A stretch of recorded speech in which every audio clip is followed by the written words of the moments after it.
So you're at a family gathering. You talk, you eat, you have a good time. And then everyone wants to play a game. So what do? Well, you bring a game and you set it up. But then your grandpa, your uncle, or even your cousin wants to play the game. But there's a problem. They don't speak the same language, but you want them to play. Have you experienced this? As a Hispanic, I know I have. Teaching a board game can be hard, but teaching a board game to others who speak a different language can be even harder. But I got you! These are my top 10 favorite games that you can play with anyone, no matter what language they speak. Starting with game number 10. For number 10, I have Duck and Cover.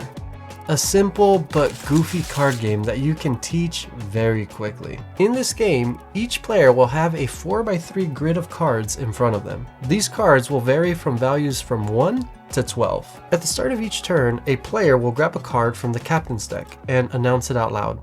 In this case, it's a 6. Now afterwards, each player will look at their grid of cards and they have to move that 6 card, and they have one of two choices to make. They can either choose to duck or they can choose to cover. Let's start with the cover action first. With the 6 card, they have the option to cover an adjacent card next to the 6, and it must be orthogonally.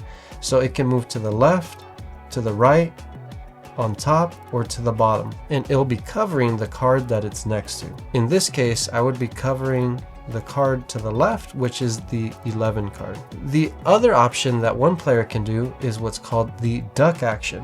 And what they can do is move the 6 card, or whichever card that's announced, and move it anywhere next to a card. And it could be even outside of the 4x3 grid, as long as it's adjacent to that card. So in this case, I can move it outside of the grid to next to the 10 card. Now, why would you want to do that? Well, as the round progresses, the player, that same player, will keep grabbing from the captain's deck, and another 6 can be played in this example. And then I can move that 6 to cover in a different card. Now, if there is a card that is announced and no one can move that card because it's already covered for everyone, then everyone must say quack. If everyone quacks, then this card is put into the discard pile. The game is played in 3 rounds, and each round ends in one of 2 ways.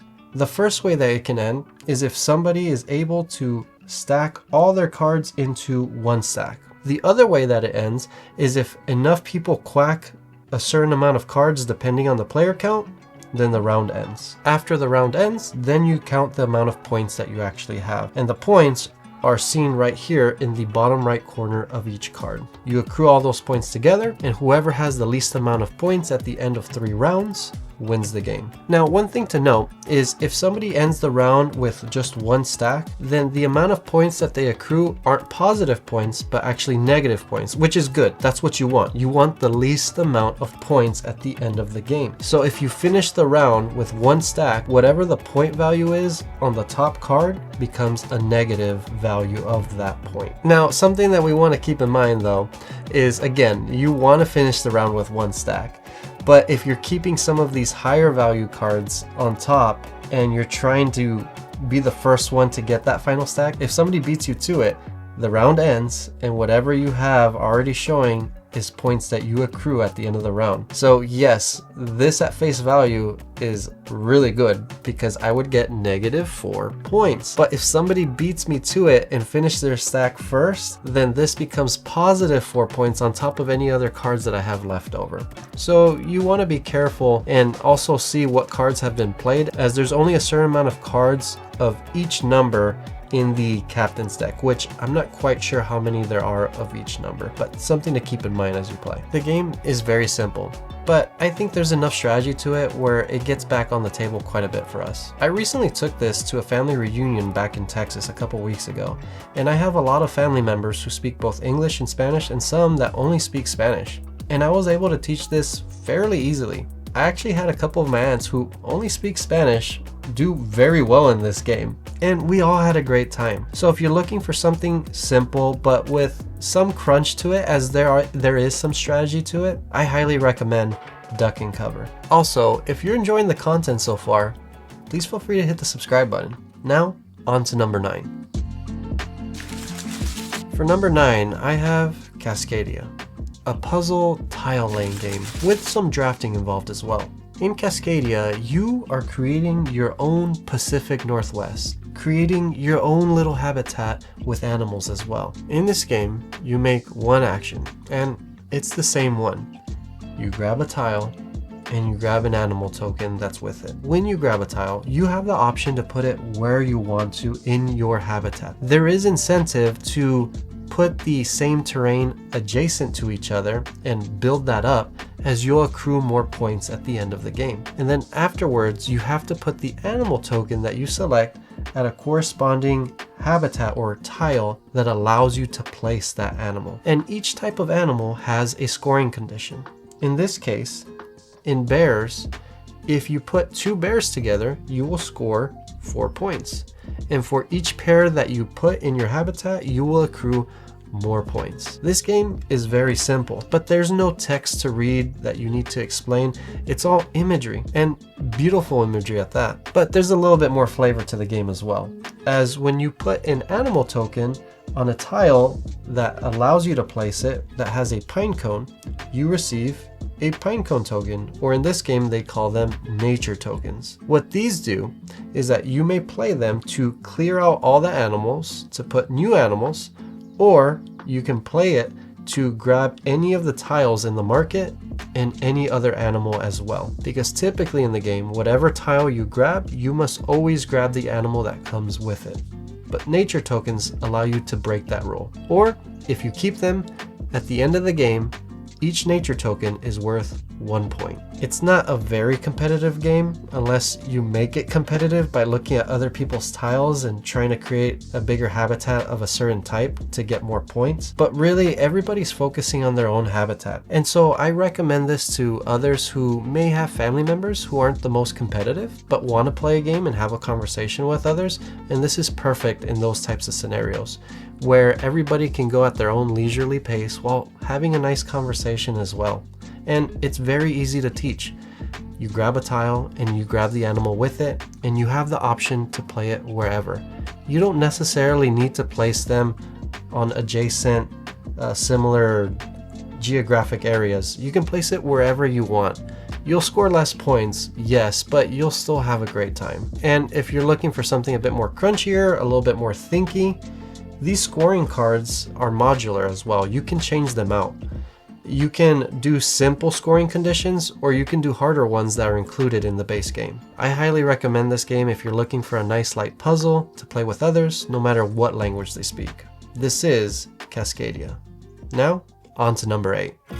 For number 8, I have Camel Up, a betting game. This game is, as you can see, very beautiful. It definitely is a game that you pull out and people will walk by, stop, and ask, what are you playing? Now, at first glance, a lot of people assume that this is a racing game, as well, camels are racing, and you are trying to get one to reach the finish line. But the core of it is betting, that you're betting to see which camel wins the race, and whoever has the most money at the end of the game wins. This is by no means a rules teach, but I'll give you a quick rundown of how the game works. On your turn, you can take one of several actions. One of the actions that you can do is grab this pyramid, push it, and a dice comes out.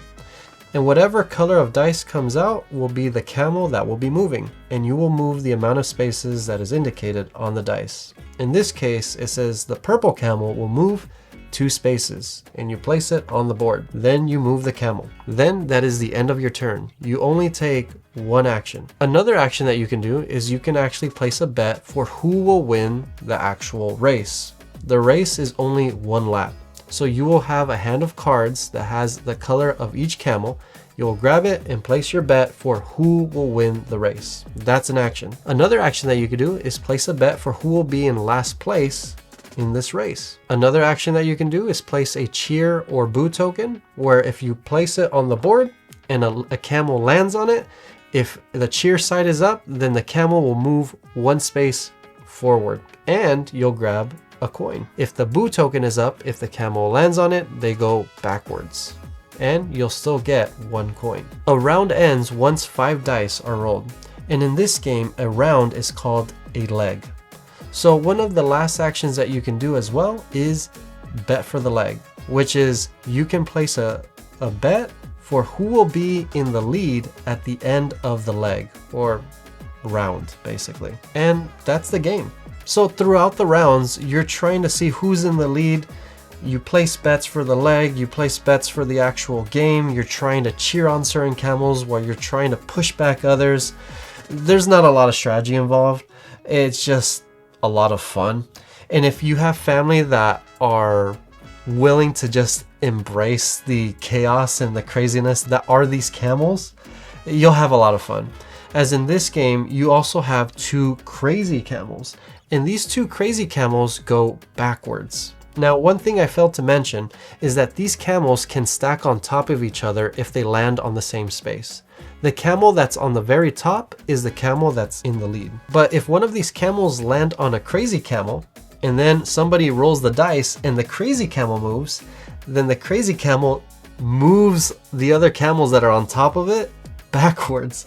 So it can create a whole mess of things, and things become very unpredictable at the end of the game. But the rules are fairly simple. There's a little bit more nuance in the sense that you have more options in regards to what to do for your action, but it's fairly simple. You only take one action per turn, but you do have more options, which for some can feel a bit more paralyzing if they're just not into board games. I will say something to keep in mind: if your family is more the quiet type, this game won't be as fun, as you need to lean into it. These are camels that are racing. You don't know what's going to happen. You don't know what's going to come out of the pyramid and which camel is going to move. So when you embrace the chaos and everybody just leans into it and just you're cheering for these just random camels, then it's fun. But if everybody's serious and quiet and more strategic, I wouldn't recommend this game, and it may fall flat for you. Other than that, that's Camel Up. Now on to number 7. For number 7, I have Splendor, or even Splendor Duel, but I'll get to that later. Splendor is an engine building game where we are all merchants trying to acquire gems to create the most beautiful jewelry that we can. In the original Splendor, you have one of two actions to take. You can grab some gems, or you can grab a card. If you grab gems, you can grab 3 of any type. And as an action to buy a card, you will need the gems that are required to buy that card. Afterwards, once you have that acquired card, you keep that permanently. And each card is a certain gem as well that it produces. But once you spend that card or that gem that's provided from that card, it doesn't go away. You keep it. So the gem tokens that you keep, when you spend them, you lose them. But the cards that you acquire, those gems, you keep them. So as you start acquiring more cards, it becomes easier and easier to get the bigger cards and the bigger cards and to acquire more gems. And some of these cards will give you points. First one to 15 points wins. And there are different ways to acquire points as well. If you acquire a certain amount of cards of a certain color, you will impress the prestige, the princess and the monarchs and such. You will attract one of the people that are on the board and you will acquire them. And each of them, I believe, are worth 5 points. This is a game that my wife and I discovered almost 2 years ago, and we fell in love with this game. It's so quick, it's so snappy. It is very easy to teach. The imagery is very clear, and you can play within minutes. And there's something satisfying where when you start a good foundation, when you buy the right cards at the very beginning, it's really easy to ramp up, and it feels so satisfying to grab a card that you thought at the beginning of the game would be so hard to get, and when you acquire it, it feels so good. I personally don't play this game as much, and for a reason, and that's because of Splendor Duel, which I would recommend if you're mostly going to play with 2 players. This one is a little bit more crunchier. There's a little bit more involved. I won't go more into explanation in this video, but if you're more interested in this one, I do have a video that explains it more into detail up here. But if you're in a more 2-player setting, I would recommend this over the original Splendor. But if you're going to play in a higher player count than 2, get Splendor. It's really good. I've introduced this to other family members. They've picked it up very quickly. Highly recommend Splendor. Now on to number 6. For number 6, I have Boop, an abstract strategy game. This one is strictly a 2-player game, but I included it in this list for a reason, as it's very easy to teach, but there's so much strategy to it. In Boop, you're placing kittens on a bed. Now each kitten that you place will boop any of the adjacent kittens that are next to it. What you're trying to do is place 3 of your kittens in a row. Once you do so, you graduate one of them into a cat. And once you place 3 cats in a row, you win the game. At its core, the objective is very simple, but to get there can be a little tough, as when you place kittens and cats and you're booping each other and even your own cats, it can get a little tricky. I enjoyed this game a lot more than what I expected, and I shared my thoughts on it briefly on my previous video. But Boop is a nice balance of thinky strategy, but not being too much where your brain hurts at the end of the game, where you just don't want to play anything else afterwards. It has just that right balance where after the game is over, you want to play again and again and again. My wife and I had some serious game sessions of Boop, and it's very easy to teach no matter what the language. I personally enjoy abstract strategy games. You have to think a little bit differently. It's not for everyone, but the theme is so cool. We have a cat named Moko, and we love the theme. We both enjoyed it a lot, and I recommend to give Boop a shot. It's a nice, simple teach, and if they like a little bit of thinkiness to the game, you'll have a good time with Boop, and your head won't hurt at the end of the game. Now, on to number 5.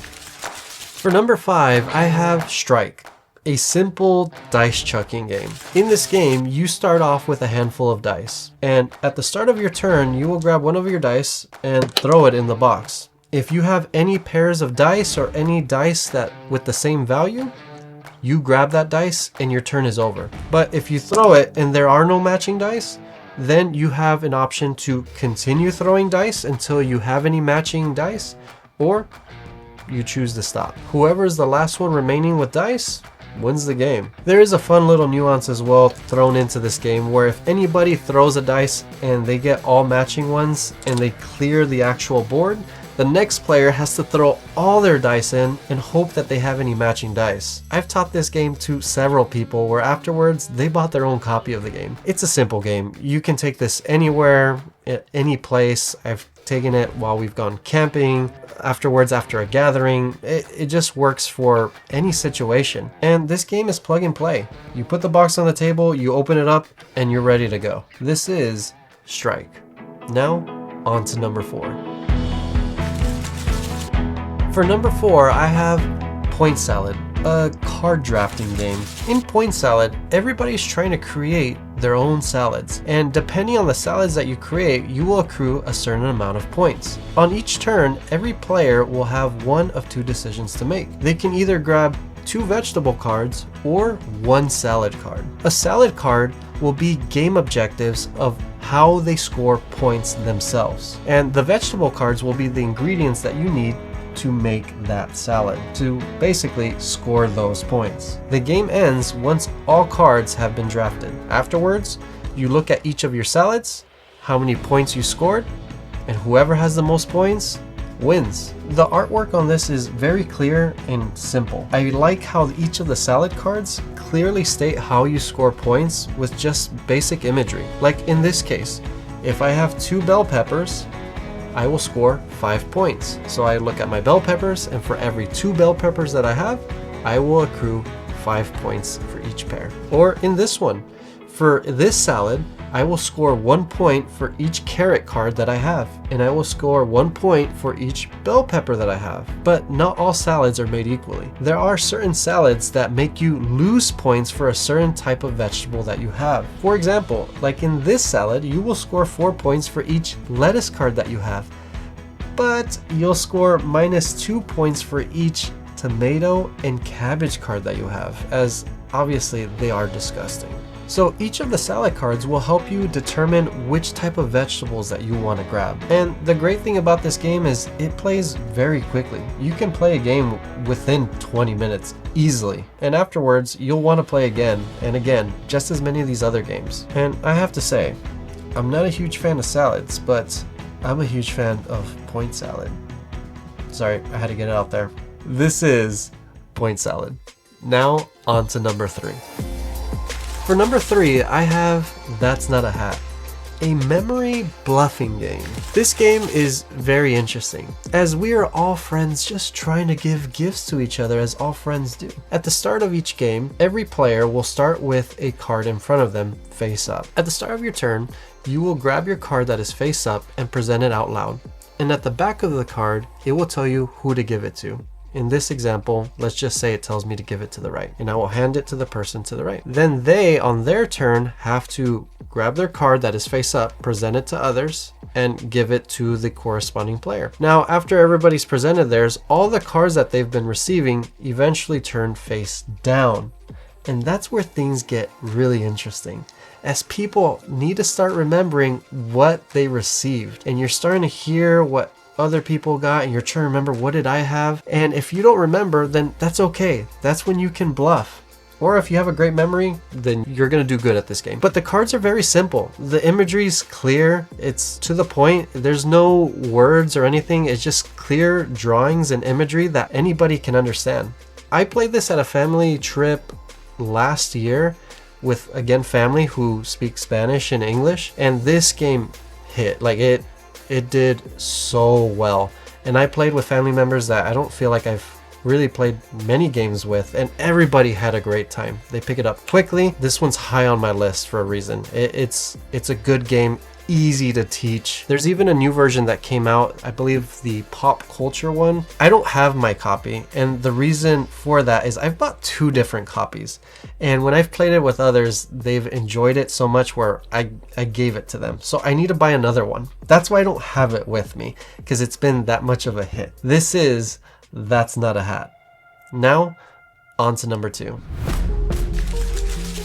For number 2, I have 5 Minute Dungeon, a cooperative real-time card game. In this game, we are all heroes entering a dungeon to fight a monster. But as we well know, entering a dungeon is never easy, as we'll face monsters, people, challenges, and events. There will be a deck of dungeon cards. And at the start of the game, you will reveal the top card of the dungeon deck. Each of these cards will have certain icons required to defeat it, whether it be a boss, a monster, an obstacle, whatever it is. Some of these requirements can be agility, arrows, scrolls, shields, or even swords. Every player will start with a hand of 4 cards, and they will play these cards real time, not turn-based, to defeat that obstacle or monster. Once the required cards are used to defeat that obstacle, you would discard it and then go to the next card. Pretty simple, right? But where the challenge comes is that you must go through the entire deck and beat the monster in 5 minutes. Now that's where things get really interesting,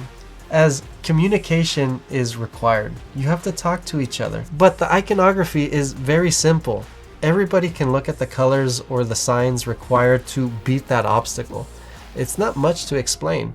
You just have to say you need this card to beat it. You need the same card. But it just gets really fun that you need to do it within 5 minutes. And the bosses get harder, as it comes with, I believe, 6 bosses. There may be more, I can't quite remember. But it just gets harder in difficulty as the decks get bigger and the bosses get harder to defeat in regards to the requirements needed to beat it. There's also an app that they made that has a 5-minute timer, and you can use different voice actors that gives fun commentary throughout the game. People pick it up very quickly and they want to keep going, and they just want to go until they beat all the bosses. I've enjoyed this so much where it made me curious to try out one of their other ones, which is the 5-Minute Marvel. I've yet to try that one, but it seems like it's the same premise. These games are very quick. You play it within 5 minutes. It probably takes just as long to actually pick up the cards afterwards, because it just becomes a big pile of cards. But afterwards, you just want to play again and see if you can beat it if you failed. Or if you beat it, you want to go to the next one. It really does a good job of organically creating a climax as you get to the end of the dungeon, as each player starts running out of cards, and you need to be careful with which cards that you keep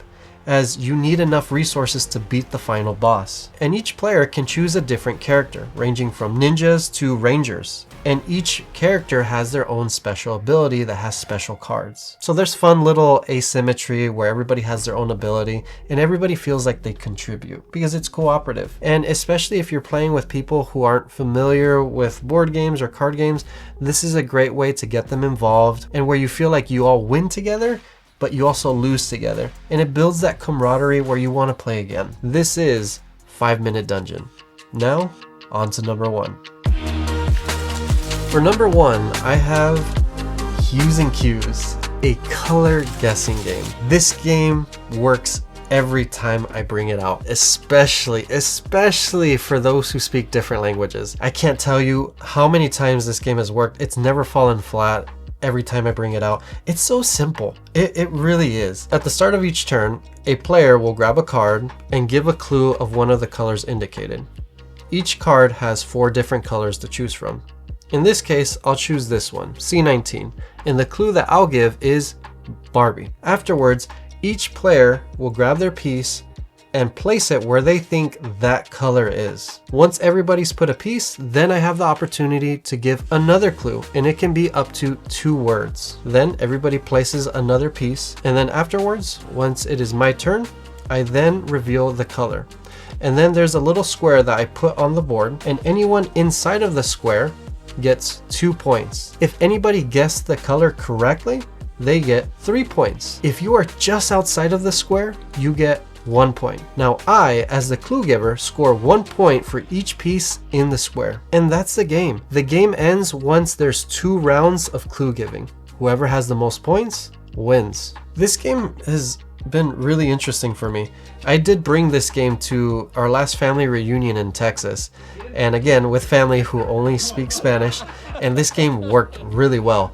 But you can be as creative as you want or as straightforward as you want as well. It gives a lot of flexibility to anyone in their stage of gaming, whether they're a gamer or just someone who will casually play a game just because others are. Everybody feels involved. They feel like they have an actual opportunity to score points as you're just placing a piece on a color.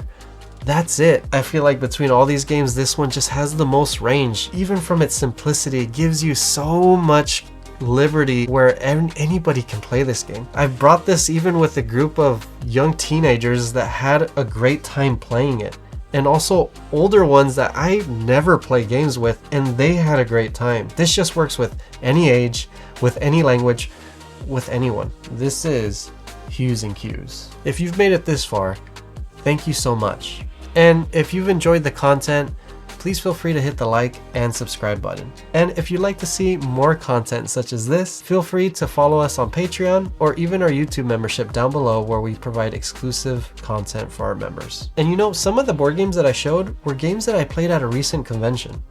If you'd like to know more about my experience at this convention, watch this next video.